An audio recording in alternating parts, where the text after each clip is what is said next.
جنازہ شروع ہوتا ہے تکبیر تحریمہ سے اور ختم ہو جاتا ہے سلام پر، بالکل بس جنازہ اتنا ہی ہے۔ اس کے بعد اگر کسی کو جلدی ہے، کوئی کام ہے، آ سکتا ہے جلدی، سلام پھرتے ہی گھر واپس آ جائے، کسی کام چلا جائے، کوئی اس پر گناہ نہیں۔ یا آدمی کھڑا ہے، اس کے ساتھ دوسرا آدمی کھڑا ہے، اس سے پوچھ سکتا ہے کیا حال ہے تیرا؟ بھی ٹھیک ہو؟ تجھے اطلاع کس وقت ملی تھی؟ وہ تجھے فصل کے پیسے ملنے تھے، مل گیا کہ نہیں ملے؟ اور تیرا کپڑا بک گیا کہ نہیں بک گیا؟ اور تو نے بیٹی کی شادی کرنی تھی، تاریخ رکھ لی کہ نہیں رکھ لی؟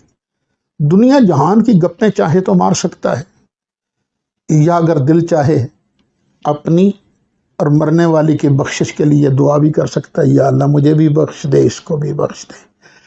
اب یہ سوچو کہ پانچوں نمازوں میں نماز کے بعد دعا مانگنی تو جائز ہو، آپ کے پاس وہ کون سی دلیل ہے کہ جس میں یہ ہو کہ 5 نمازوں کے بعد تو دعا مانگنی جائز ہے، جنازے کے بعد دعا مانگو گے تو اللہ تعالیٰ پھینٹا لگائے گا؟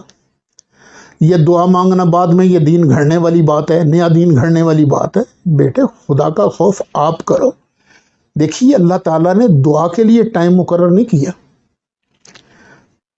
یہ ہم اس وقت فجر کی نماز نہیں پڑھ سکتے کیونکہ ٹائم نہیں ہوا۔ فجر کا ٹائم مقرر ہے، نمازوں کے ٹائم مقرر ہیں، روزے کا بھی ایک ٹائم مقرر ہے، حج کا بھی ایک ٹائم مقرر ہے، لیکن کچھ چیزیں ایسی ہیں جن کے لیے اللہ تعالیٰ نے ٹائم مقرر نہیں کیا۔ مثلا قرآن پاک کی تلاوت ہے، جب جی چاہے تلاوت کر سکتے ہو۔ درود شریف کے لیے، ذکر اذکار کے لیے اللہ نے کوئی ٹائم نہیں مقرر کیا، جب چاہے تم درود شریف پڑھ سکتے ہو۔ اسی طرح دعا کے لیے بھی تو اللہ تعالیٰ نے ٹائم نہیں نہ مقرر فرمایا۔ اللہ خود فرماتا ادعونی استجب لکم، اور تم مجھ سے دعا مانگو میں تمہاری دعا قبول فرماؤں گا۔ اور میں پہلے بیان کر چکا ہوں کہ قبول فرمانے کی انداز میں فرق ہوتا ہے۔ یہ اللہ کا وعدہ ہے، اور یہ ادعونی یہ امر کا صیغہ ہے، ادعو۔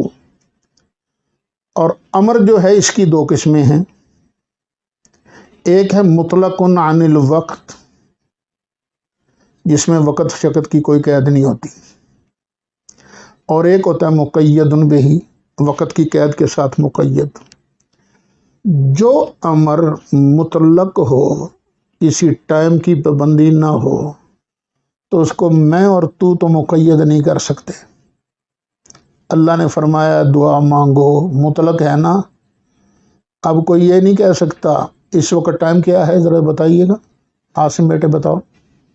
7:45 بجے۔ میں نہیں کہہ سکتا کسی کو کہ 7:45 بجے کے لیے تم دعا نہیں مانگ سکتے، کیونکہ کوئی پوچھے گا جی اللہ رسول نے کیا 7:45 کا نام لے کر منع کیا تھا؟ نہیں، ٹائم کی کوئی پابندی نہیں ہے۔ اور پھر جب یہ آیت کریمہ نازل ہوئی، تفسیر مواہب الرحمن میں ہے کہ صحابہ نے سوچا کاش ہمیں پتہ چل جاتا کہ اللہ تعالیٰ کس وقت کی دعا جلدی قبول فرماتا ہے تو ہم اس وقت دعا مانگتے۔ اللہ نے دوسری آیت نازل فرمائی، اجیب دعوت الداعی اذا دعان، جس وقت بھی کوئی میں اللہ سے دعا مانگتا ہے تو میں اللہ اس کی دعا کو قبول فرماتا ہوں۔ اجیب، میں اس کی قبول فرماتا ہوں، دعوت الداعی، دعا مانگنے والے کی دعا کو۔ کیا کسی جگہ اللہ نے فرمایا اجیب دعوت الداعی اذا دعان الا بعد صلاۃ الجنازہ؟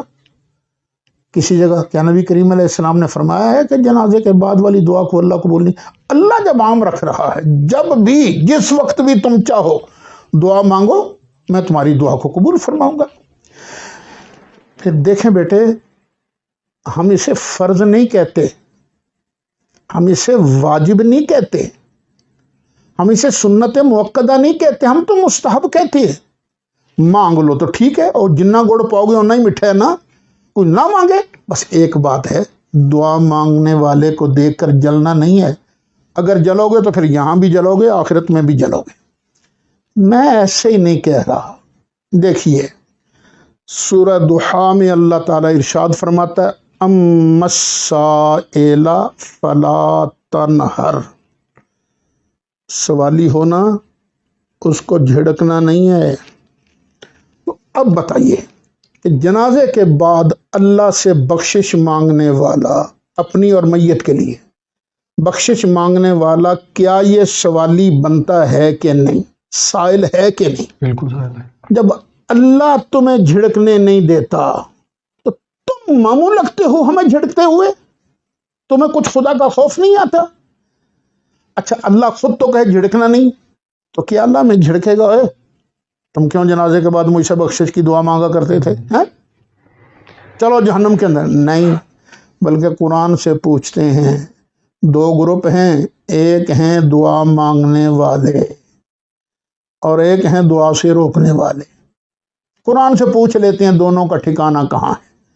یہ میرے پاس ہے قرآن شریف، 18واں پارہ ہے،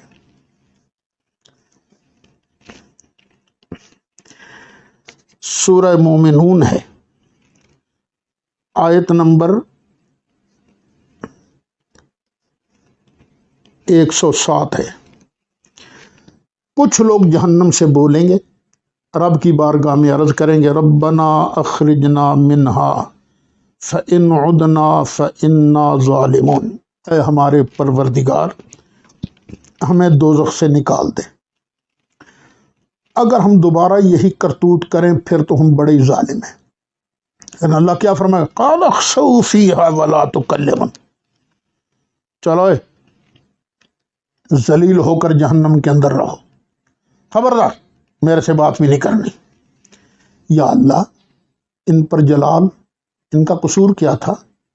فرمایا انہ کان فریق من عبادی، میرے بندوں کا ایک گروپ تھا، یقولون، وہ دعا مانگا کرتے تھے، ربنا آمنا، اے ہمارے رب ہم ایمان لائے، فاغفر لنا، یا اللہ ہمیں بخش دے، یا اللہ ہماری خطائیں معاف کر دے، ہمیں بخش دے، ورحمنا، اور ہم پر رحم کر دے، وانت خیر الراحمین، اور تو سب سے بہتر رحم کرنے والا ہے۔ فاتخذتموہم سخریا، اے ذلیلو تم نے ان بیچارے دعا مانگنے والوں پر کے مذاق اڑائے، بےعزتی ہیں، انہیں شرم نہیں آتی، یہ دین گھڑتے ہیں، تم نے اس طرح کے فتوے لگائے۔ حتی انسوکم ذکری، یہاں تک کہ تم میرا ذکر بھی بھول گئے اور میری یاد بھی بھول گئے، تمہیں اتنا خیال نہیں رہا کہ یہ کس سے مانگ رہے ہیں، وہ مجھ ہی سے تو مانگ رہے تھے نا۔ وَكُنْتُم مِّنْهُمْ تَضْحَكُونَ، اور تم ان پر ہنسی کیا کرتے تھے۔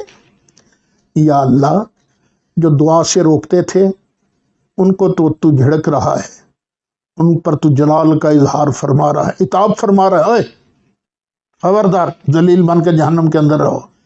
اور یا اللہ جو بیچارے دعا مانگا کرتے تھے، ان کے فتووں پر صبر کرتے تھے، ان کو تو نے کیا دیا؟